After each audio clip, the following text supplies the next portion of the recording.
అభ్యర్థుల ఎంపికలో సామాజిక న్యాయం పాటిస్తున్నామన్నారు సిడబ్ల్యూసి సభ్యుడు వంశీ చంద్రరెడ్డి. రాహుల్ గాంధీ హామీ మేరకు బీసీలకు 34 సీట్లు కేటాయించామని చెప్పారు. ఇక తెలంగాణలో 100 సీట్లు గెలిచి ప్రభుత్వాన్ని రూపొందిస్తామంటూ ధీమా వ్యక్తం చేశారు. కాంగ్రెస్ పార్టీకి రాజీనామా చేసిన వారందరూ మళ్లీ హస్తంలోకి చేరుతున్నారంటున్నారు సిడబ్ల్యూసి సభ్యులు వంశీ చంద్రరెడ్డి.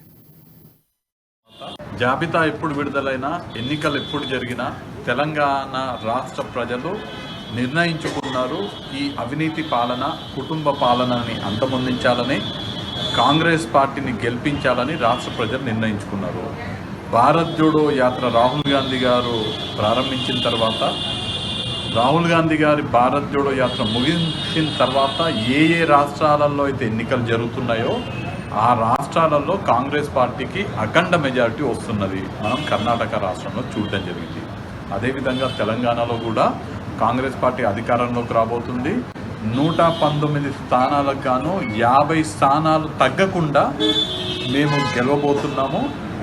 కాంగ్రెస్ పార్టీ అధికారంలోకి వచ్చిన తర్వాత మొన్న రీసెంట్గా కాంగ్రెస్ పార్టీ ప్రకటించినటువంటి 6 గ్యారెంటీలు ఏవైతే ఉన్నాయో, మహాలక్ష్మి, రైతు భరోసా, గృహలక్ష్మి, ఇందిరమ్మ ఇల్లు, యువ వికాసం, చేయూత. ద్విముఖ పోటీ ఉంటుందంటారా, లేదంటే తెలంగాణలో ద్విముఖ పోటీ ఉంటుందంటారా? కాంగ్రెస్ పార్టీ ఒకవైపు, టీఆర్ఎస్, బీజేపీ, ఎంఐఎం పార్టీలు 3 కలిపి ఒకవైపు. సో ద్విముఖ పోటీ తెలంగాణలో ఉండబోతుంది.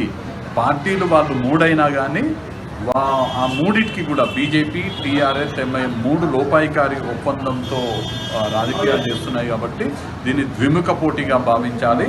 కాంగ్రెస్ పార్టీ ఒక సైడ్, టీఆర్ఎస్, బీజేపీ, ఎంఐఎం ఒక సైడ్. కాంగ్రెస్ పార్టీకి నిజంగా ఈసారి తెలంగాణలో వేవ్ ఉన్న నేపథ్యంలో అభ్యర్థుల ఎంపిక విషయంలో ఎలాంటి జాగ్రత్తలు తీసుకున్నారు? ఈ ఎన్నికల కోసం కాంగ్రెస్ పార్టీ అభ్యర్థుల ఎంపికలో జాగ్రత్త పడాల్సిన విషయం ఏం అవసరం ఉండదు. ఎందుకంటే